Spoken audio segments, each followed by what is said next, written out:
تو کہہ رہے ہیں کہ آپ جمہوریت کی بات کرتے ہیں، لیکن اگر قوم ہومو سیکشولیٹی پر اتفاق کرے اور سیم سیکس شادی کی قانون سازی کرے تو کیا یہ جائز ہوگا؟ جب جمہوریت کو ایک اصول کے طور پر اختیار کیا جاتا ہے تو اس کا مطلب یہ ہوتا ہے کہ قوم فیصلہ کرے گی، حکمرانی کا فیصلہ بھی وہی کرے گی، قانون سازی بھی اسی کے نمائندوں کی اکثریت سے ہوگی۔ اگر کسی قوم نے کوئی قانون بنایا ہے اور وہ قانون غلط ہے، مثال کے طور پر وہ اللہ کی تعلیمات کے خلاف ہے، وہ پیغمبروں کی تعلیمات کے خلاف ہے، تو ہم اس کی اصلاح کریں گے۔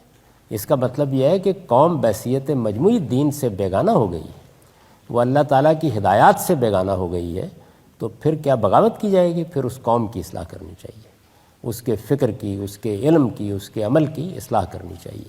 آپ خود سوچئے کہ اگر پوری کی پوری قوم اللہ تعالیٰ کے خلاف بغاوت کا فیصلہ کر رہی ہے تو پھر میری یا آپ کی کیا حیثیت ہے؟ پھر ہم یہی کر سکتے ہیں کہ اپنی قوم کو دردمندی اور دل سوزی کے ساتھ اسی طرح دعوت دیں جس طرح بنی اسرائیل کو آخری زمانے میں حضرت یحییٰ نے دعوت دی، اور آپ جانتے ہیں کہ ان کا سر کاٹ کے رقاصہ کی خدمت میں پیش کر دیا گیا۔ سیدنا مسیح علیہ السلام نے دعوت دی، تو پھر ہم یہ کریں گے۔ یعنی اس کا کوئی اور حل نہیں ہے۔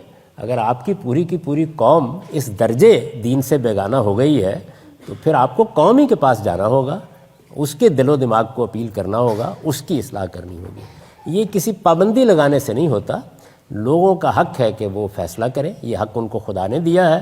ان کا فیصلہ غلط بھی ہوگا، ان کا فیصلہ صحیح بھی ہوگا۔ صحیح فیصلے کی تائید کریں گے، غلط فیصلے کو تبدیل کرانے کی کوشش کریں گے، جیسے کہ دنیا کے بہت سے ملکوں میں اس طرح کے بعض غلط فیصلے ان کی پارلیمنٹ نے کیے ہیں، اور وہاں جو سلیم و طبع لوگ ہیں وہ علم کے ساتھ، استدلال کے ساتھ، آرگومنٹ کے ساتھ اس کی غلطی واضح کرتے ہیں، یہاں تک کہ پھر لوگوں کی بڑی تعداد اس غلطی کو سمجھ لیتی ہے، اس کے لحاظ سے قانون میں تبدیلی ہو جاتی ہے۔ اس کے سوا اور دوسرا کوئی راستہ زمین پر موجود ہی نہیں ہے۔ انسان آزاد ہے اور انسانوں تک ہماری ذمہ داری پیغام پہنچانا ہے اور ان کی غلطی کی اصلاح کرنا ہے۔